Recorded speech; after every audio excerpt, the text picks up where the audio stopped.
Living life on edge, got to kick back on my brain. Living life on edge, got to kick back on my brain. If I said it's easy, would you still believe me? Because it is, and it goes like this. Come again, say what again? Put that stuff on replay. What a dime, no I ain't mine, but she got me faded away. So what the sign? The zodiac, zodiac, zodiac. All that in mind, but I can blow with that. Yeah. First place, watch these other tag off. Touchdown, someone help me get these pads off. I blast off all these other jag off. Wanna touch me, but they can't. I'm the tag boss. Swiss kid, just holler when you need me. I'm close up. Hispanic. Again, looking at that term, you know, it was introduced in the 70s, you know, to categorize all the Spanish-speaking peoples. So, you know, it was supposedly forced on us. So that's the reason I don't like to be called a Hispanic. And with that also, in the term Hispanic, it's like you tend to ignore our indigenous roots and African roots, and just Spanish, white, European.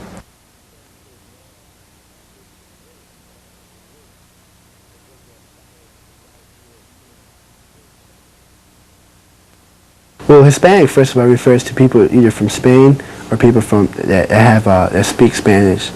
And when you're talking about Latin America, you exclude a lot of people from that, because Latino is a phrase like of being indigenous and and Spanish.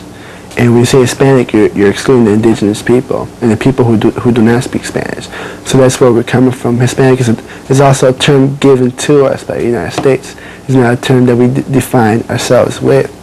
So that's, I believe that in order to have self-empowerment, you must first identify who you are and have people who respect you call you that.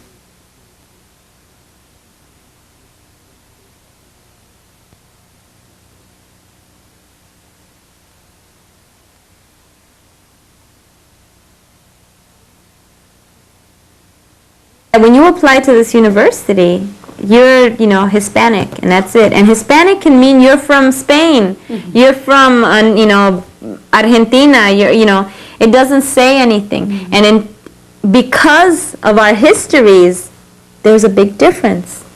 And our histories is what connects us to our situation today. Most of the students that come to this university and that are from from a Latin American country, even if they come from Mexico, if they're at this university, many times they're middle or upper class. Not all the time, but most of the time it is that way.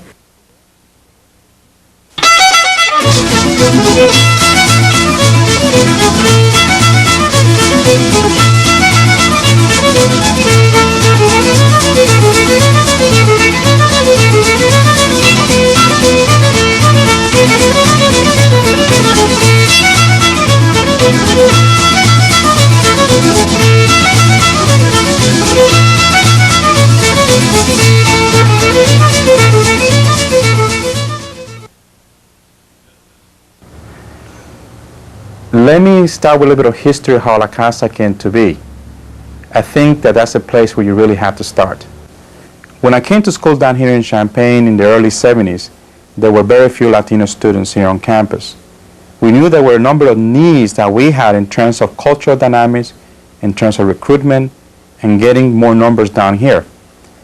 I think that the isolation that we felt being down in Champaign, of not having a community or a place to go, a place where we all felt comfortable, was the building block for us to organize ourselves and begin to look at the whole question of whether or not the university was a place we felt welcome, felt a part of it.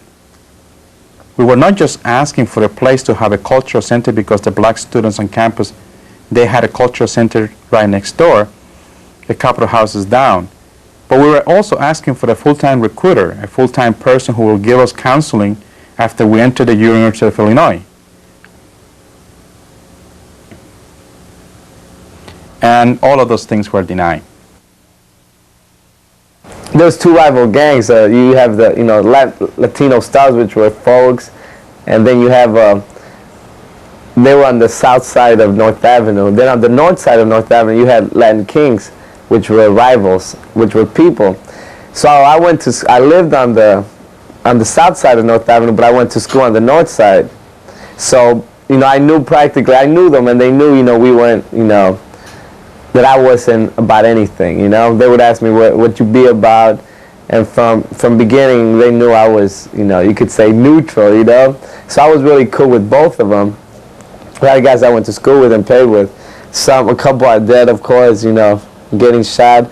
A lot of them are in jail. Just last year, I was watching the news, and it's like I just caught it. It's like, wait, that's about my neighborhood. And then they mentioned the names, and those were two of my friends. Well, I grew up in a predominantly Mexican community, and it's a poor community. I mean, most people there don't have any money. They're all people who work in factories, and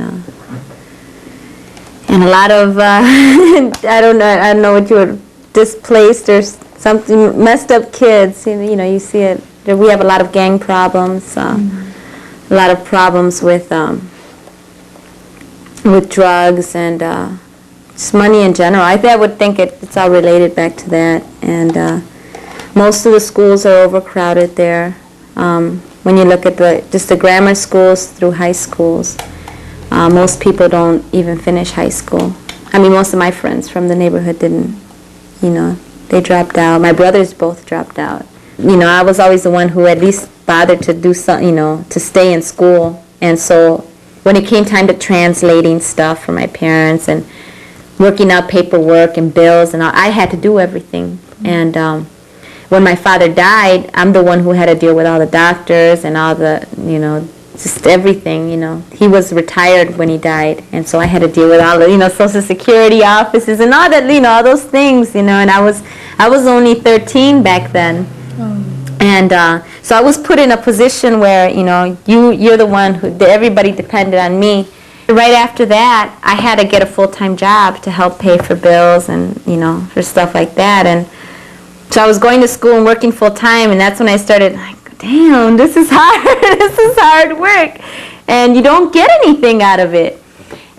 I didn't come to college so I can afford a car, so I can move to the suburbs, really, and I don't want to take away anything from my, comrades in the suburbs, but, I came here to college to get my education, see what I could get, and take it back to the community for those that didn't make it, and help those young ones make it out here. The key people, for instance, that were here last year, they are working in alternative high schools. I mean, they volunteer the whole summer, not getting paid, working with these kids. So now they're actually getting paid, but they're helping these kids who dropped out of high school, get the GED, get that high school diploma, then get them to college. And with me, I mean that same tradition holds.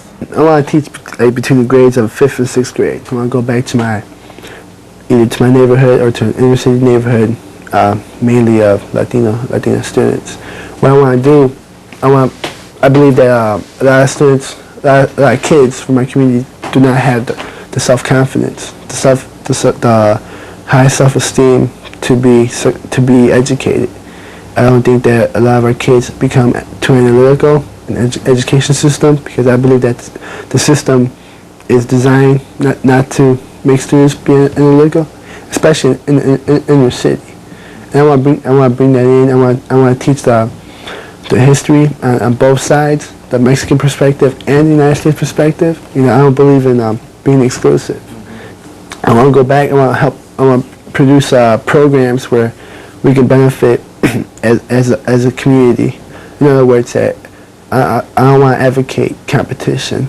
What I want to advocate is cooperation. I was scared as hell when I got here because there were too many white people. I couldn't take it. And I just was not, it was incredible to come here and to see what these people talked about, from the way they dressed to how some of the people talked. just to even hear about, oh, I'm going to call mom and dad for money, my mom calls me for money. So, and then, I had a hard time in the dorms when I first got here because some of them, I was a little luckier than a few other people that I knew because some of the people on my floor at least came to talk to me. Most of the people that I knew didn't have anybody that they talked to in their dorms. And some of them would come and show me pictures of where they lived. And, oh, look, this is my house. And they'd have these huge houses that looked like forests. And I thought they were taking pictures of their parks near their house. And I asked one of my friends in particular, I'm like, well, you have a park by your house or something? And she's like, no, that's my backyard, And then I showed her a picture of mine, and I've got a bunch of, spray-painted garages and alleys and junk and everything. And The panel that we felt very strongly about it is the panel of the alma mater holding the Almighty diploma that we worked so hard for. And a lot of symbolism that came from that panel was the whole idea that you had certain goals, you have certain morals, you have to have certain convictions which are true to yourself and not fall into a trap of becoming like everybody else who's running over each other just to get that diploma. If we help each other, if we form study groups and we share information and share resources, we all will make it to the top. First, I had a problem getting into college. I was scared. I was like, I hope I get in or whatever. Because a lot of our people, especially in the neighborhood schools, the system is not made for them. You have some kids now, the freshman I spoke with, who was failing this class because she had never worked with a computer.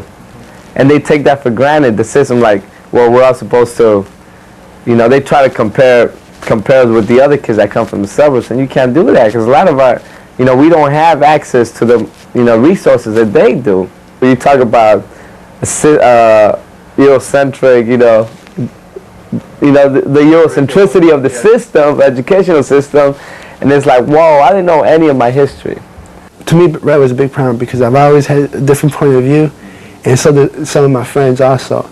And when we read the paper, we understood it. We're like, yeah, it's a good paper. Gave it to the teacher, didn't understand where it comes from. So we're like, it becomes frustrating, and it's a big culture clash, different point, when you have different cultural backgrounds, you have different views, different philosophies, virtues, different, just different ways of living life, and it becomes a problem when one culture is imposed on you, and you have to know, in order to be successful, you have to be successful in that culture's views and perspectives, which is not yours, and that's that's the imposement that we have, and that to me is oppression. Okay, well, when you talk about higher education, talking about a facility where you can go and study and examine and analyze anything, from science to math to history, English, and the university is supposed to provide education on all kinds of fields, and they do not provide something that's very important to us, and that's our history and our background. In high school and grammar school, we're not given that. So I feel that the demands that we have on the school is very important. The 4 major demands is this: retention, recruitment, faculty and staff, more people from Latino perspectives to come up, and the studies program. Little by little, it was more in my second semesters when I started to realize that we have a lot of barriers to do any work. And this work is just, from writing a newsletter and getting it out and just doing some of the programs out of the Cultural Center, there were a lot of barriers to that because the university wasn't giving us money. There was a lot of politics going on.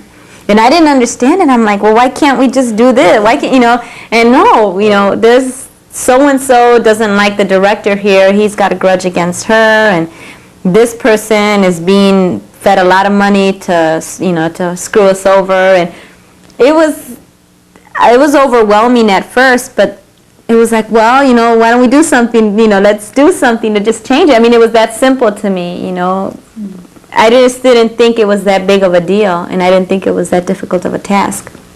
We started working on a list of demands, and we started looking up old history, and there were a few people, students here, older students, graduate students, who had been doing work for years, you know, when they were undergraduates here, and they helped us out a lot, and it was just through that, little by little. I mean, many times we fell back, and we were just like, this is too much work, you know, we're students, you know, but it was just that, the fact that we didn't feel comfortable here. That was representative of a universal type of thinking where you always hear how there's a great woman behind every great man. Well, here I pointed out that there's a great man behind every great woman. I kind of reversed the role where the woman was the one that, as the mother, as a representation of our culture, as a representation of who we are, who was in front with the light of knowledge and also the diploma to prove it, that knowledge is mine now. The man holding the balances of justice and holding the balances of society in terms of money and justice and that type of thing, and the struggle to go through to get anything. You see the students behind the bottom wall with no faces, all red. Those are you who demonstrated, who put yourself on the line. Those are us who demonstrated putting ourselves on the line, that put our education on the line to make a positive change. So we are the building block that made a big difference. Finally, after a year and a half of working on these demands. Could you name some of the major demands you... Yeah, just increasing the faculty, number of Latino and Latina faculty here, having a better recruitment program, going into the inner cities, you know, communities like where I came from, and recruiting those students instead of going out to middle class, upper class, you know, communities where you might find one or two, you know, Mexicans and or whatever, and getting more money into programs geared towards us, you know, so for us and for, you know, for the rest of the campus. Instituting some type of a better library for us or something, a better research center, because I remember going to the one that they have now, and it was really bad, just this little room and a few staff people, and you can't really do anything there. Counselors, you know, we didn't have, now we have one Latina counselor here, but I mean, you know, I know plenty of students who used to be here but dropped out or left, and they could have used those counselors if we had just had them. Throughout all this time, there were little committees that we had to deal with the Vice Chancellor, with the Office of Minority Student Affairs, and basically, I mean, we had presented the, you know, similar sets of demands. They weren't always exactly the same ones, but similar ones with, you know, the basic thing with the faculty, the recruitment, the retention, the money for, you know, for the cultural center and other programs. We presented to them, never did we get a response. There was a committee that the Vice Chancellor, Stan Levy, led with people like Judith Martinez and other staff members from the university, and they presented some of the same things that we said, and he dissolved the committee all of a sudden, just like that. In the spring of '92 is when we decided we got a lot of organizations finally to come together from different backgrounds. They weren't just Mexican. We had Puerto Rican students, Cuban students. We had African American students helping us throughout all this time as well. And we knew we had a lot of support throughout the campus. There were many times when I was sitting in a meeting with Stan Levy discussing this with other students and other staff, and he would yell at me and talk down to me and laugh at me in front of everybody. And I mean, it was really, it was really, really bad. I never thought, you know, I'm like, who the hell are you? You know, you don't, you know, to treat me this way. So I got involved, just going to the meetings, and you know, we had heard, you know, we learned about the history of letters written, you know, to the administration and being ignored back to the 70s, where we were asking for one, you know, for a Latino advisor or something like that. It was like one, you know, I could see the signs from pictures, one, and it was pretty funny. So, you know, we got together, all these other students, with the stuff that was already set up from previous years, and came up with the demands, you know, and they were proposed to the administration, and they said, you know, all this work culminated in the May 5th, you know, demonstration.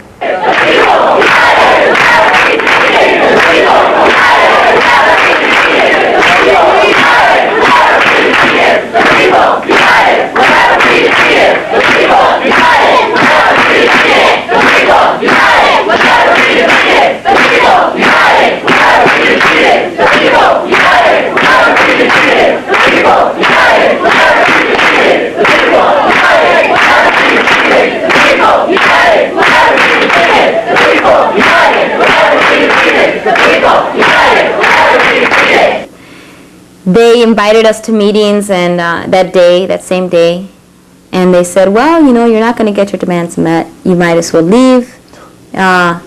If you want, you're welcome to stay here as long as you want. You can sit in here. We don't care. But what did they tell us? They said, and if this is a statement to look cool, then we'll let you stay here as long as you need to in order to get that picture across. And this was coming from Stan Levy, and we hated this man because that's the only person that we had to deal with so much up to this point. And that was just the final. Oh no, I'm fine. Okay. And that was the final straw. And we sat in. You said, "We're welcome to stay here." And he's like, "Yeah." We got him on tape. We got the Dean Jeffries, who heads that department, the Office of Minority Student Affairs. We got him on tape. You said, "We're welcome to stay here as long as you want." He's like, "Yeah, sure." So we stayed. Is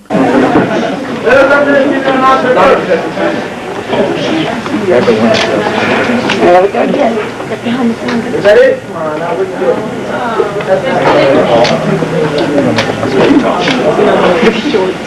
I have your attention.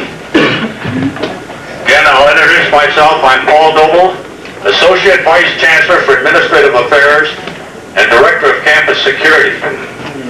You have been previously advised this afternoon that your actions here have been disruptive of the university's operations, and you were instructed to leave, lest you be subject to discipline and/or arrest.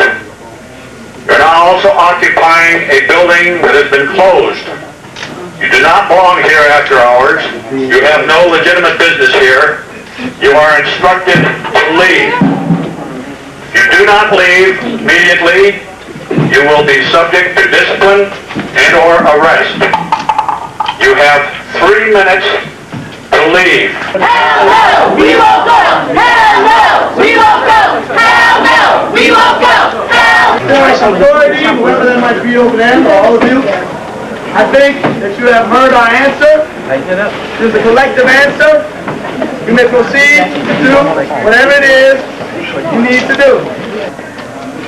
So we're going to start. I'd like for all the news media, the legitimate news media here, to leave immediately. Don't leave! Don't leave! Why are you censoring it? Why are you censoring it, huh? Only their media channel could be here!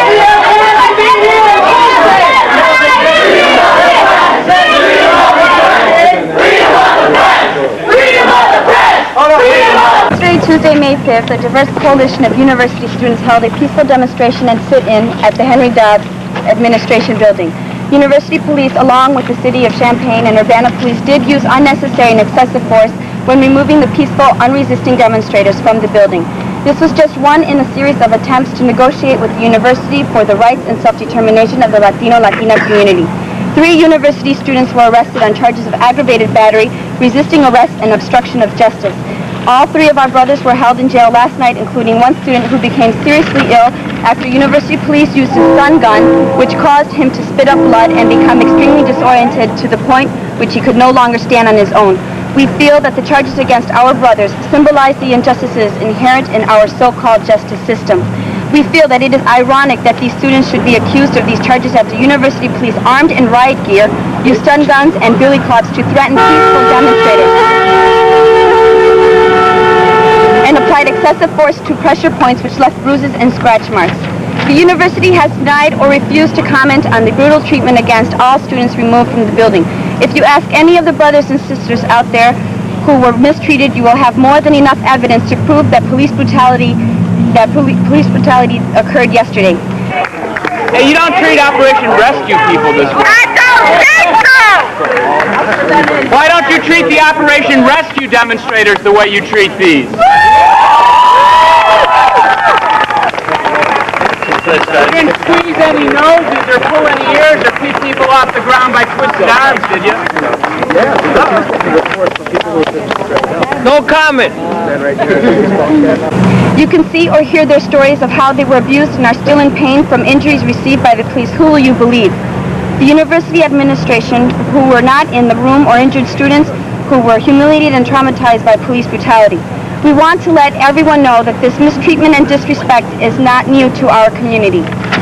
As we have witnessed, this university has systematically repressed the basic rights and needs of people of color. This blatant lack of respect is visible in the predictable actions of the administration against the Latino-Latina community. These injustices have happened in the past and will continue until we unite and demand changes now. This is the second time in the past week that university has violently repressed the voices of concerned Latino-Latina students, as well as all students who stand up for justice and their rights. My personal story is when they grabbed me, they put their hands on my throat, on my jugular vein so that I could not breathe, and behind my ears so that I would black out. I have bruises here and here. My arms were twisted, and on the way out I was kicked as I was dragged out. I came out and I was just dropped. I was dropped on my head while they were pulling me. And it was just unfair. When they got done, they wanted me to take 2 mug shots, and that's about it for me. But I still feel battered, bruised, and violated today, and I'm very pissed. Okay, thanks, Sasha. Go easy. Don't make it rough for this one. And I have bruises all over my arms here and here from them carrying me out with my arm twisted behind my back. I got out there and they had blocked my jugular veins here and stopped me from breathing. So I was kind of short of breath, felt dizzy, like I was going to pass out. The cops then proceeded to tell me, "Oh, are you all right? Do you need anything?" I didn't hear any of it. "Would you like a glass of water?" I'm like, "No, hell no, I don't want a glass of water from you. I don't feel I should get this just because I'm a white woman protesting for the cause of my friends." And this is not an isolated incident because it occurred to a few other white women. I haven't talked with all the white women that participated, but it was a surprise. No, actually it wasn't a surprise because I know that racism is very prevalent here on this campus, but in a peaceful demonstration you don't expect to be treated that way, and you don't expect to see policemen in riot gear. As we turned, before I took my picture, when no one could see, that's what really got worse. Where they took the Billy Club or whatever you call that little thing, and he had me he had it up here on my neck, and then I tell him, all right, I'm not resistant. So then I would they would ease off, and then I would, again, resist some more. And it got to a point where they even, one of the officers was just going crazy, and his other fellow officers had to tell him to calm down. His name was John. So this officer was just using excessive force, and his fellow officers had to tell him, they were like, John, take it easy, John, take it easy. The Latino-Latina community will not tolerate these violent tactics by police and university administration. We are not going to sit back and watch the administration lie to our community, lie to the media, and lie to the students. It is time for the truth to be known and for real justice to prevail. We, the student and community members who participated last night, claim this as a victory because we know that the community and everyone who believes in justice will win. Like I said, the situation here on campus should be rather interesting in the next couple of years because situations are getting worse, and those demands have to be met, so we shall see what the university decides to do, whether they want to be smarter and speed up meeting those demands, or whether they want to be slow and have us, call them out again.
time the coldness fades away.